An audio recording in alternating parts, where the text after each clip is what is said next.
사도행전 25장 1절부터 27절까지 하나님의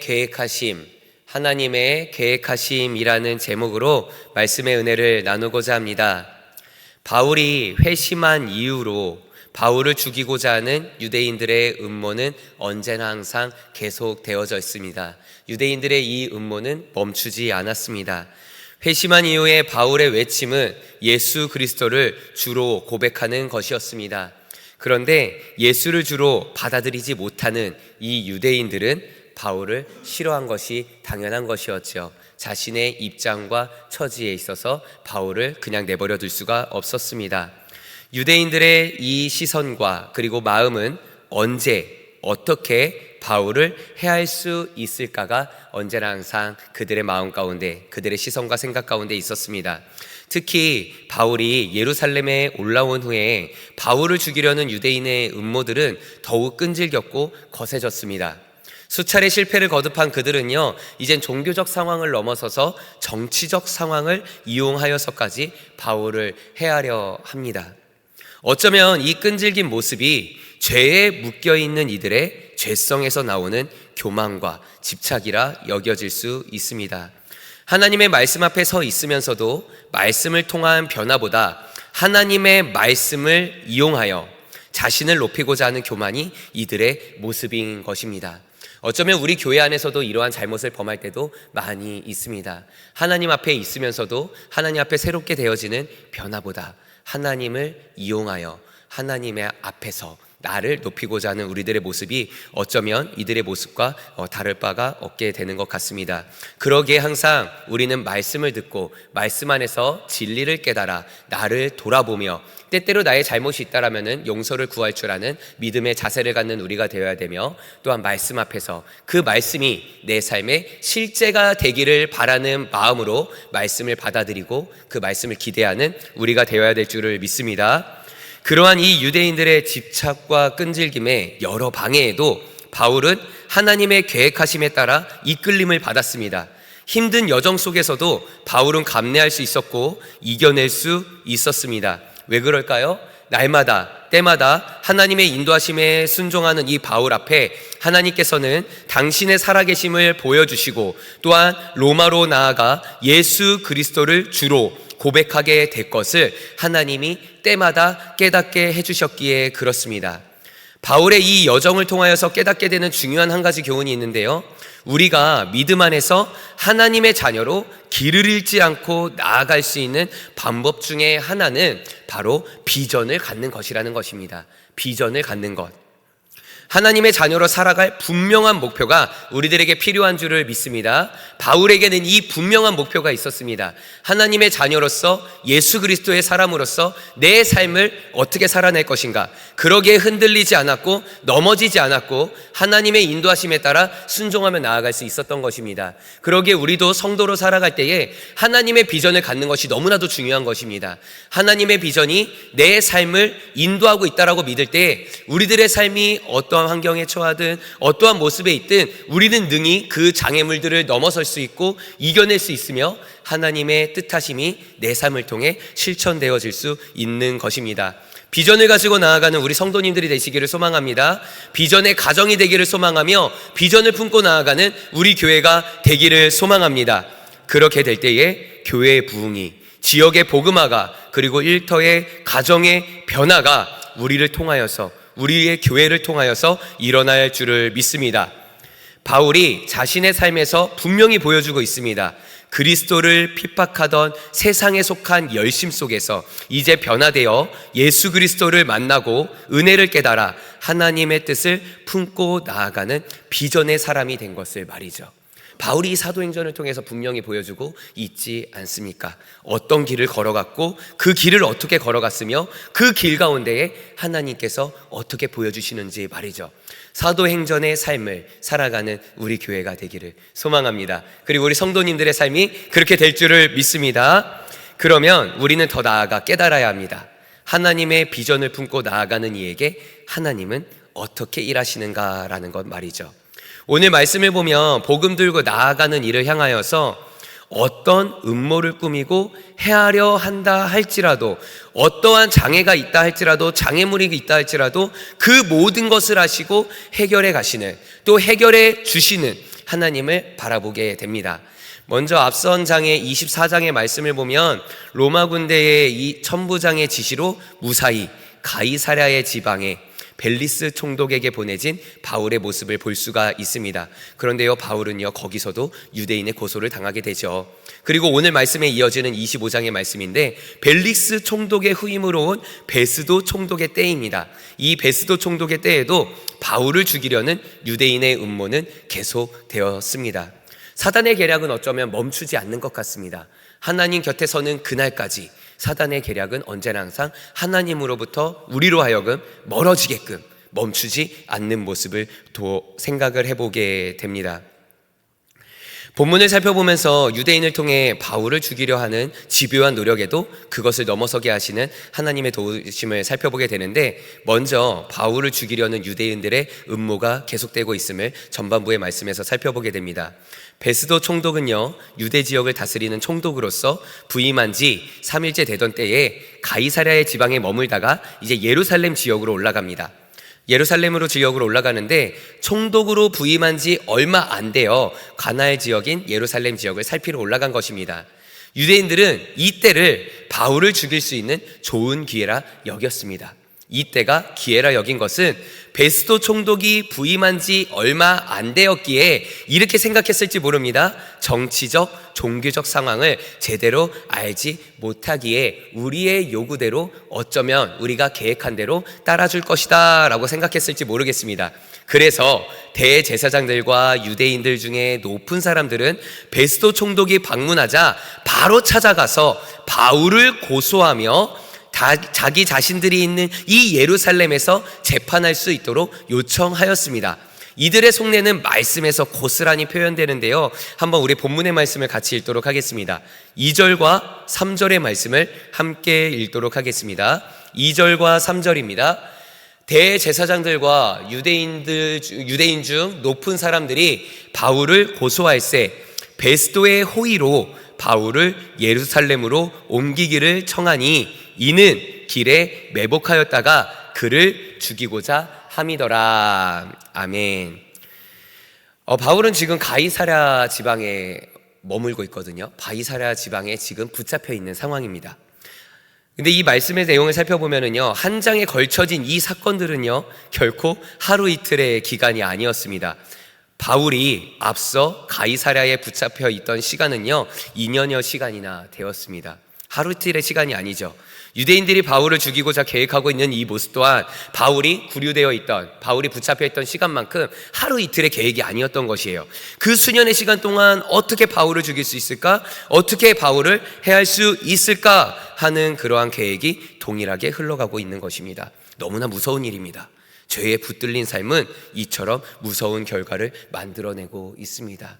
죄의 유혹은 우리들의 하루아침에 있는 것이 아닙니다. 날마다 하나님의 자녀로 살아가는 우리들의 삶에 끊임없이 유혹합니다. 하루가 아니면 이틀, 일주일이 아니면 한 달, 한 달이 아니면 1년, 그 계획이 실현되기까지 말이죠.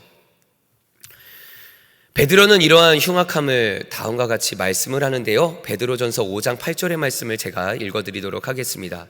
근신하라, 깨어라, 너희 대적 마귀가 우는 사자같이 두루다니며 삼킬 자를 찾나니. 아멘. 이와 같이 말씀을 하고 있습니다. 언제나 항상 우리는 유혹 앞에 노출되어져 있는 것이에요. 하나님의 말씀 앞에 가까이 있으면서도 이 말씀 앞에서 우리를 무너뜨리도록, 우리가 무너지도록 언제나 항상 그 유혹은 끊임없이 우리를 찾고 있습니다. 그러기에 예수를 주로 고백하는 성도들은 항상 깨어있어 예수를 의지하는 믿음 안에 굳게 서 있어야 하는 줄을 믿습니다. 오늘 지금 이 시간 이 자리도 예수님을 붙들고, 말씀을 붙들고 굳건하게 그 신뢰하는 마음으로, 의지하는 마음으로 나아가는 우리가 되기를 소망하며 기대합니다. 이와 같이 바울을 죽이려는 유대인들의 계속된 음모에서 하나님은 그 모든 것들을 넘어서게 합니다. 이겨서게 합니다. 지나치게 합니다. 하나님은 이와 같이 우리를 이끄시는데요, 베스도 총독은 가이사랴에 갇혀있는 바울을요 예루살렘으로 불러 재판할 수 있게 해달라는 그 뜻밖의 요청을 유대인들에게서 받았단 말이죠. 이러한 요청에 베스도는 지도자들의 환심을 사기 위해서 그들의 요청을 흔쾌히 받아들였을지도 모르겠습니다. 그럴 수도 있었겠죠. 왜? 부임한 지 얼마 안 됐기에. 저들을 내가 붙잡으면 내가 정치적 상황을, 종교적 상황을 잘 이용할 수도 있겠구나라고 생각했을지도 모르겠습니다. 그러나 베스도 총독은 그렇게 하지 않았습니다. 5절 말씀을 새번역 성경으로 보면은요 이렇게 표현하고 있는데, 5절 말씀, 유대인들의 요청에 베스도는 이렇게 대답합니다. 제가 읽어드리겠습니다. 그러니 만일 그 사람에게 무슨 잘못이 있거든 여러분 가운데서 유력한 사람들이 나와 함께 내려가서 그를 고발하시오라고 이야기를 하고 있습니다. 유대인들은요, 지도자들은 예루살렘으로 바울을 데려와 주세요라고 요청을 한 것인데, 베스도는 반대로 그렇다면 무슨 잘못이 있거든 당신들 중에 유력한 사람들이 나를 따라서 같이 내려갑시다라고 이야기를 하고 있는 것이에요. 유대인들은 바울을 예루살렘으로 올라오게 하는 도중에 사건을 계획한 것인데, 그런데 베스도 총독은 그러한 음모를 모르고 있었지만 자신이 곧 가이사랴에 내려가기 때문에 여러분들 중에 몇 사람이 나와 함께 가서 재판을 열고자 말하고 있는 것입니다. 이러니 유대인들에게는 더 이상 명목이 생기지 않았습니다. 결국 그들의 계획은 어떻게 된 것일까요? 여지없이 수포로 들어가게 된 것이죠. 그들의 계획은 무너지고 마른 것이죠. 이처럼 크신 하나님의 크신 계획을 들여다보게 됩니다. 총독으로 부임한 지 얼마 안 된 베스도의 입장에서 충분히 유대인들의 환심을 사고자 가이사랴에 붙잡혀 있는 바울을 예루살렘으로 불러올 수도 있는 상황이었지만, 그 하나님의 계획하심이 이처럼 바울을 향하고 있음을 바라보게 된다는 것, 이게 얼마나 놀라운 사건이고 놀라운 일인가요? 이 하나님의 계획하심이 우리 성도님들의 삶을 향하고 있는 줄을 믿습니다. 하나님의 계획하심을 기대해 보십시오. 오늘 이 하루 가운데 나에게 하나님께서 나를 어떻게 인도하여 주실까, 이 기대하는 마음에 하나님께서 그 크신 은혜를 나타내 보여주실 줄을 믿습니다. 비록 지금 내 눈에 뚜렷하게 보이지 않을지도 모르겠습니다. 그러나 지나간 시간들을 돌아볼 때 우리가 지금 이 자리에 있을 수 있는 이유가 무엇인가요? 하나님의 살아계심과 인도하심을 느끼고 깨달으며 고백하기에, 또한 고백하였기에 지금 이 자리에 우리가 서 있을 수 있는 것 아닐까요? 기도할 수 있는 것 아닐까요? 그리고 말씀을 듣는 것 아닐까요? 여기까지 인도하신 하나님이 지금도 함께 하시며 앞으로도 함께 하실 것을 믿기에 지금 이 자리에 나와 있는 것 아니겠습니까? 바울도 마찬가지입니다. 지금 나와 만나주셨고 나를 인도하셨으며 지금 함께 하시는 하나님이 앞으로도 나를 함께 하실 것이기에 나는 지금 여기서 넘어지지 않노라 하는 이 다윗의 마음을 들여다보게 됩니다. 전 그렇게 믿습니다. 바울은 하나님의 인도하심으로 죽을 고비를 다시 넘겼으며 베스도 총독 앞에서의 재판을 계기로 하나님이 인도하시는 그곳 로마로 가게 되었습니다. 우리 한번 바울의 당당한 외침을 함께 읽어보도록 하겠습니다. 8절 말씀 한번 먼저 같이 읽어볼까요? 바울의 당당한 외침입니다. 8절의 말씀을 같이 읽도록 하겠습니다. 바울이 변명하여 이르되 유대인의 율법이나 성전이나 가이사에게나 내가 도무지 죄를 범하지 아니하였노라 하니. 아멘. 우리 이어서 또 하나 한번 바울의 외침을 한번 들여다봅시다. 11절의 말씀을 같이 읽도록 하겠습니다. 11절의 말씀을 함께 읽습니다. 만일 내가 불의를 행하여 무슨 죽을 죄를 지었으면 죽기를 사양하지 아니할 것이나, 만일 이 사람들이 나를 고발하는 것이 다 사실이 아니면 아무도 나를 그들에게 내줄 수 없나이다. 내가 가이사께 상소하노라 한데. 아멘. 이 바울의 담대함을 한번 들여다보시기를 바랍니다. 이 담대한 외침의 고백이 우리들에게 용기가 되기를 소망합니다. 세상을 향해서 나아갈 때에 움츠려드는 우리가 아니라 하나님의 자녀로서 신실하신 하나님의 약속과 그 계획하심이 우리들의 삶을 분명히 이끌고 있는 줄 믿으니 세상을 향해 하나님의 자녀로서 하나님의 이름을 크게 외치며 나아가는 우리가 되기를 소망합니다. 그렇다면 결국 이 바울의 행선지는요, 바울의 외침에 따라서, 바울의 고백을 따라서 베스도가 판결함으로 로마로 향하여 나아가게 됩니다. 25절 말씀 함께 읽도록 하겠습니다. 우리 25절 말씀을 함께 읽습니다. 내가 살피건대 죽일 죄를 범한 일이 없더이다. 그러나 그가 황제에게 상소한 거로 보내기로 결정하였나이다. 아멘. 이것은 사람들의 계획이 아니었습니다. 하나님이 바울에게 분명 명하셨습니다. 너가 로마로 가게 될 것이다 라고 말이죠. 그러니 담대하라. 바울은 담대할 수 있었습니다. 왜요? 하나님의 계획하심이 나를 향하고 있었음을 믿었기에. 우리가 믿음의 사람으로서 담대할 수 있는 이유는 이 사실 한 가지를 기억하시기를 바랍니다. 하나님의 계획하심이 나의 삶을 통해 나타날 것이다 라고 말이죠. 하나님의 계획하심이 나의 삶을 비추고 있다라는 그 믿음을 가지고 나아가는 우리가 되기를 소망합니다. 하나님께서 계획하신 바를 이루기 위해 모든 상황과 관계와 조건을 이용하시는 것처럼 우리를 보호하시고 인도하여 주실 줄을 믿습니다. 오늘 이 하루도 마찬가지입니다. 내 삶에 하나님께서 어떻게 역사하실지 모르지만 내 삶의 조건들을 다 아시고 내 삶의 상황을 다 아시어서 내가 어디에 있든 무엇을 하든 사람을 이용하시든 나의 삶의 어떠한 일들을 이용하시든 나를 주님의 뜻하신 바에 따라서 나를 그곳으로 인도하여 주실 줄을 믿습니다. 그럼 우리는 무엇을 해야 될까요? 순종의 자세를 갖는 믿음의 성도들이 되기를 소망합니다.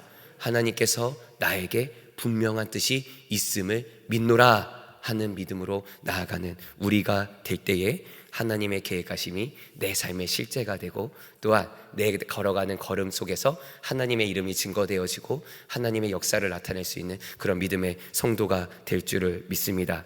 오늘 이 시간 이러한 마음으로 기도하기를 소망합니다. 하나님의 계획하심을 나를 통해 이루소서라고 말이죠. 그렇게 기도하며 나아갈 때에 하나님의 계획하심이 오늘 우리 성도님들의 삶에 나타날 줄을 믿습니다. 기도하겠습니다. 사랑 많으신 아버지 하나님, 로마를 향해 나아가는 이 바울의 여정 가운데 하나님의 계획하심을 들여다보게 됩니다. 성도로 살아가는 인생에 하나님의 계획하심이 함께하며 하나님의 길로 인도하여 주고 계신 줄을 믿사오니 순종하는 자세를 갖는 믿음의 성도가 되게 하여 주시옵시고 그 믿음으로 나아갈 때에 그 계획하심에 따라 그 계획하신 것으로 나아가는 여정 가운데 언제나 항상 살아계신 하나님을 우리들의 삶에 비춰 주시옵소서. 그러므로 말미암아 능력의 하나님, 우리들의 지혜가 되시는 하나님, 우리들의 힘이 되어주시는 하나님, 그 하나님을 붙들고 나아가는 우리가 될 줄을 믿사오니 오늘 이 하루도 주님 앞에 맡기며 내 삶에 하나님께서 어떻게 역사하실지 모르나 내 삶의 환경과 상황을 다 아시며 응답하여 주실 줄 믿사오니 믿음으로 나아가는 우리가 되게 하여 주시고 믿음으로 나아갈 때에 하나님 우리들의 믿음을 받으사 우리들의 삶에 기도하는 내용에 따라 소원하는 마음에 따라 응답하여 주시옵시고 하나님의 뜻하신 바, 하나님의 계획하신 바, 그 모든 것들을 우리들의 삶을 통해, 우리 성도님들의 삶을 통해 나타내 보여 주시옵소서. 우리 교회, 부흥하는 교회가 되게 하여 주시옵소서. 하나님의 뜻을 실천하는 교회가 되게 하여 주시옵소서. 우리 가정, 믿음의 가정이 되게 하여 주셔서 하나님의 이름을 증거하는 가정이 되게 하여 주시고 믿음의 성도의 삶을 살아갈 때에 하나님의 이름을 높이며 하나님의 영광된 삶을 살아가는 우리 성도님들의 삶이 되게 하여 주시옵소서. 오늘 그러한 하루가 될 줄을 믿사오며 예수님의 이름으로 기도합니다. 아멘.